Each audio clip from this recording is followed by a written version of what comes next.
Hey guys, thanks for joining us. So today we're going to take a look at this thing that I just picked up, actually. I brought this back from Chicago. This is Mount Gay, the Copper Stills. It's volume 2. So I don't know if I guess there was a volume 1. I don't know what volume 1 was. What they did here is kind of interesting. So they did 2 bottles, which is, this one is just copper column distilled, and this one is copper pot distilled.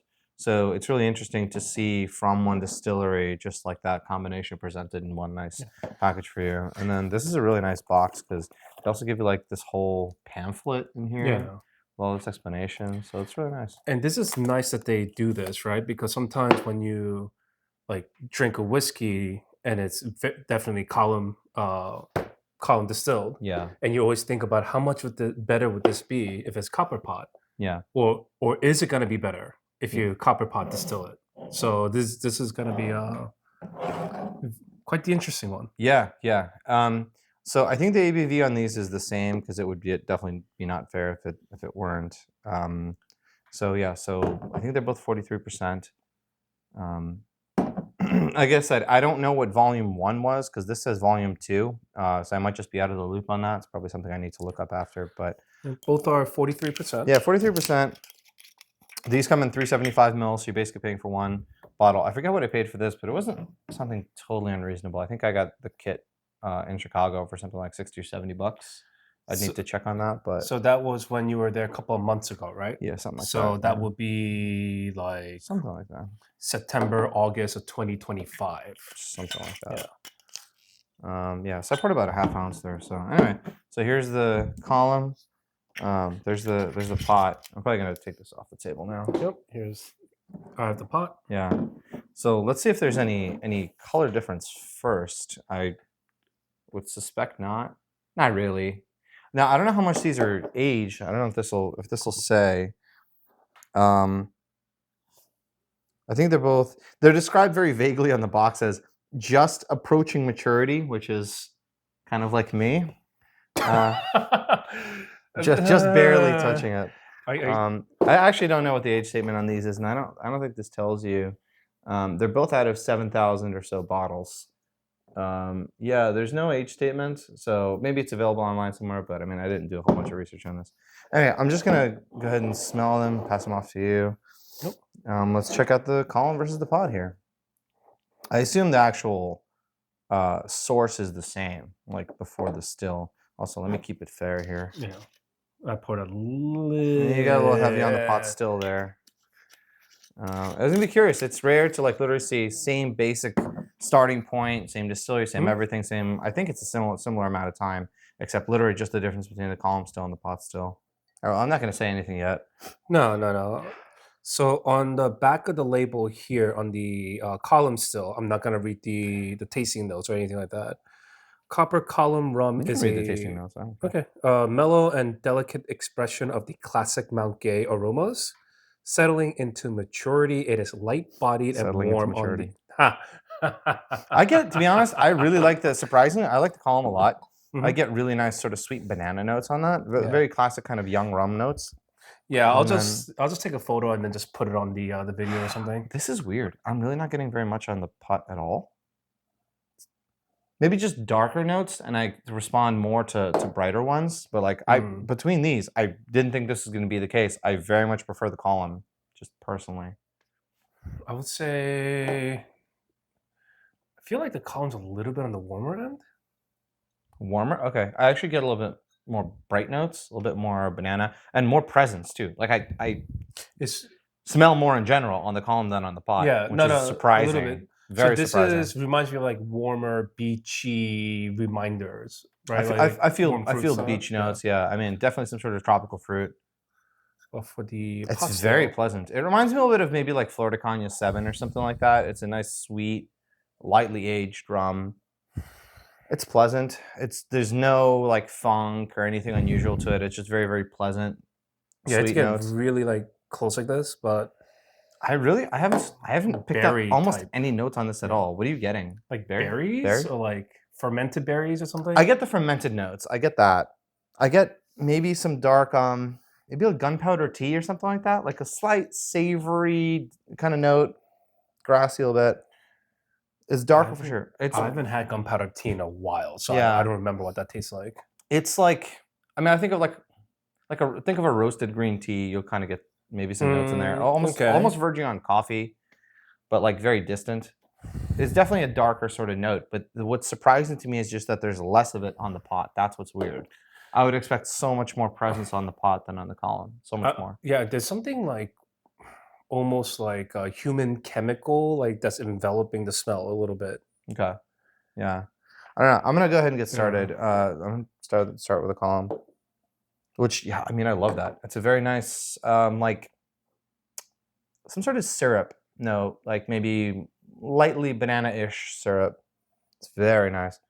And we're just starting off with the column still, since pot still tends to be a little bit more intense in flavor. Usually. Usually, but we'll see what happens here. Yeah, I mean I like that. It's not really like super crazy or anything. It's a nice, lightly aged, sort of column still, um, fruit forward rum. I don't know what to compare it to. If you haven't had this, it's kind of I don't know, maybe like generic sort of light dark rum. It's better than that. Like it's Plantation Dark. It's a blended rum with some really cool components in there. So like that's more flavorful than this for sure. But this is maybe similar to me to something like a. I want to be accurate here. I mean, like I said, I think like to maybe a Florida Canya 7, maybe not an El Dorado, not any of the like El Dorado 3 or 5. Those are all darker. That's maybe what this might be like. This is lighter than that. It's almost maybe like a light Venezuelan rum or light Puerto Rican rum is what I would say, because it's just got a very classic, basic sort of brown sugar kind of flavor. What I will say is the fruit flavor is more forward. And for Mm. me, at least, the towards the end, towards the back end, it just feels almost chalky, almost powdery. I would say, the aroma over the palate on this for sure. Yeah. There's a very nice sweet banana note to it on the the reason I say Florida Canya so much because the smell of it reminds me of that. When I Mhm. smell Florida Canya 7, I smell a very nice sweet rum with a little bit of like banana to it. The difference is with Florida Canya, the taste backs that up, and here it's a little bit different because it's a little bit more dry on the palate. And since we did just Pretty short open it finish and too. pour it, like, it might change as it Yeah, I oxidizes. mean, as it oxidizes, it might get a little bit more interesting and complex. But I just right out of the bottle. I mean, look, they're 43% light Barbados rums from Mount Gay. They're kind of what you expect. Really not anything crazy, right? These aren't like super aged or anything like that. It's just about comparing. The whole thing is about comparing column and pots. I know we've Yeah. tasted the column, so I'll say you get more taste in the front of the tongue than like on the sides or the back. yeah, I would say. absolutely, absolutely. Yeah. I mean, that's just a result of the age of the ABV. You know, that's Yeah. so. Let's see what we get now. As Jesus. So we move into so we move into the pot. I swear this is only the first one. We just started recording this, by the way. We just started. I feel like the smell's slowly starting to open up as it kind of sat Slowly. here for a little bit. Yeah, I mean, it's darker, right? It's got more of those kind of I don't want to say like petrol, gasoline sort of components, but like maybe a little bit more darker sides of ethanol. Way less fruit. Man, this is really not what I expected. I don't know where. Yeah, there's definitely a little more burn. Like whenever I Yeah, drink like pot still stuff versus column still, there's in the pot still there's I guess more intensity of flavor or something like there's something typically. different about that. Like there's a sensation that I can't quite describe. This kind of does it, but I not don't know. really. The ABV registers is pretty similar because it is. Yeah, If anything, it's a little bit brighter on this. The issue is just that vinegar. when you think of pot still, like you typically think of really big bold flavors, and this really isn't like that to me. I mean, we're still talking about Barbadian rums here, right? So these aren't going to come across like, you know, like certain rums from Trinidad or, Jamaica or something.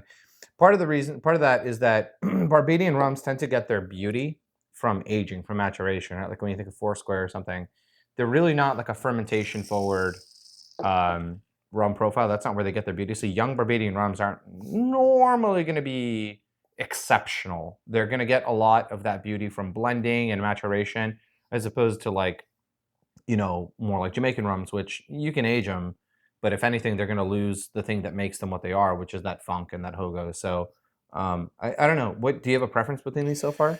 Um, I need to go back to that, but but I think I'm leaning column. I'm definitely leaning column. It's so interesting. That's not what I expected. It's very, very surprising. Yeah. Yeah, no, I'm definitely column here. Yeah, it's just way more enjoyable. Like if I had to, sit down now with a couple ounces of one or the other, it would definitely be the column. We can also finish off by blending them and trying a column pot mix. But I feel like the pot with more time and with higher ABV could be cool. There could be more dark, kind of blatant flavors. But as it is right now, it's just there's these cool kind of dark, nutty notes, but this is not like, when we think pot still rums, often we're talking about like Jamaican pot still or, or like Guyana pot still or something. Yeah. That's different. Like that sets your expectations to a different thing. This is really kind of light. It's still an enjoyable rum. It's not a bad rum, but like I definitely prefer this. Yeah. Which is So weird. on the column, they describe it as warm on the palate with a balanced sweet bitter. The bitter, I yeah. would agree with you that yeah.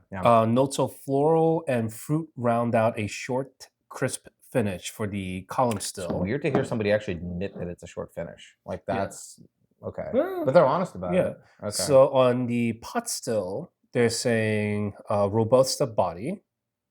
Oh, that was the column you were reading? So I was reading With the the short column. finish? Yeah. Oh, I thought that was the pot. Oh, okay. So for the pot still, pot still, they say robust of body with complex notes of chocolate and coconut I mean, and I get the almonds. chocolate, but Linger for a longer finish. Well, I caught the almonds. I caught the nutty sort of note. It's not a longer finish. That's just simply not true. I mean, maybe when the bottle's open and it sits for a bit, maybe. Like we can do this video again in a few months, and then maybe it'll be true. Like this is first open, and first open is always kind of contentious because it's just beginning to breathe. It's just opening up. But I mean, right now, like my experience is that I would say the column. Also, the last thing I want to wrap up on before we finish this one is like, I would say in terms of like, is it worth purchasing this? Again, I don't really remember the price. I'm ballparking that it might have been around $70. Might have been a little less or more than that, but it's like 60, 70-ish. something like that. I don't think it was much more than that or much less than that. Maybe it was a little bit under 60 or something. But I would say that purely from an academic standpoint, it could be worth it. This is mostly here in case anyone's like, hey, what's the difference between pot and column still? Then this is literally what you pour. But to be quite honest, I think you can do the same thing by just. This is a good example of that either, though. Because like there's a very big distinction of why when it's copper pot still, people like advertise the crap out of it. They say pot still, yeah. Yeah, and they're very specific about that because it is like this elevated thing in air quotes. So I think like if I was gonna explain the difference to somebody, I might use maybe like a couple of Irish whiskeys, but separate ones. But that's okay. Like it's cool that these are basically the same rum or the same starting point distilled differently. Like that's cool. And then maybe matured differently. The problem is for the number one, my main issue with this is I think this underserves pot still. I think most people walk away from this saying column still is better. And while it's a subjective opinion, and column stills can be great and they can make amazing rums, I think if you walk away from this saying I don't like pot still rums, that's probably a bad lesson to learn. Like I would rather probably pour something like a really good pot still rum against a really good column still rum. And have people decide that way. So like you can pick a really nice Spanish style rum that's made in columns and then maybe finished nicely or something versus a really bold, punchy, like Guyanese or Jamaican pot still rum. Be like, look at the difference, right? This one's really punchy, but this one's really elegant and smooth. So this isn't punchy enough to do that. This is a pretty good column still rum, but that isn't as good. Yeah, I mean, let's give it another shot a couple of months from now because the oxidation. Because there's another bottle that we had in the whiskey category where when we first drank it, we're like, what the heck are we drinking? And then we revisited it. There's 6 a months lot of later. bottles that do that actually. You know, I don't want to write this up just yet. No. But right now, if you told me to make a decision on if this box was worth it or not, for 50 to, I would say, like I'd say 57, 50. It's pretty good. I Yeah. would say up to 57, I'd be willing to pay for this. But Yeah. anything above 60, then we're talking $60 for a full 750. There's some really great things you can buy for $60 that are better than Yeah. like. And the thing is also, you're probably not going to just like sit down and sip either one of these on their own. They're young. They're really not that matured yet. They're not supposed to be super standout rums. I don't think it's more about the comparison. They capture them early in the process. Like you can just for $60, you can go get like Mount Gay XO and have a better time than either of these. That's what I'm and saying. that's a blend, right? That's what I'm saying. Yeah. So this is more about the presentation, right? Like it's a little bit of a trick, right? Like people come over, you bring out this beautiful box. There's all this documentation in there. There's these two lovely bottles. From that standpoint, from an entertaining standpoint, and just kind of trying it and comparing it, it's cool. I really wouldn't pay much more than about 50 or 60 for it if that's what it costs. Because there's just great bottles that you can bring out. But from a like rum standpoint, these are not exceptional rums that you have to go out of your way to get. Like it's cool and all, but don't feel like you're missing out if you don't buy this. You can just go get like, you know, a specific pot and column still rum and be pretty good. I'd rather spend, even if this was $60, I'd rather spend $70 in total for two distinct different bottles of rum. Yeah. Because rum price to performance, like you kind of showed me this, it's actually really high. Yeah, I mean for $70 you can pick up a bottle of like, let's say Smith and Cross and like El Dorado, which I'm 12, right? Which is I don't actually remember if that's a pot still, to be honest. But the point is, for $70 you can pick up individually two, not even 375s, two full bottles, two 750s. Of like a pot still rum that's really good and a really good column still rum. Like you can pick up like Santa Teresa. To be fair, that's a blend of pot call, but whatever. You can find a pure column still rum and buy that, and then get a pure pot still rum and get two 750s and buy that. So this is really just about the presentation, the fact that it's Mount Gay, the fact that it's two kind of similar bottles, and it's pretty and it's nice. But I think just in a vacuum, I probably wouldn't buy it unless it's at a really good price. Yeah, agreed. All right. Well, good research session, and we'll see you guys on the next one. Cheers. Cheers.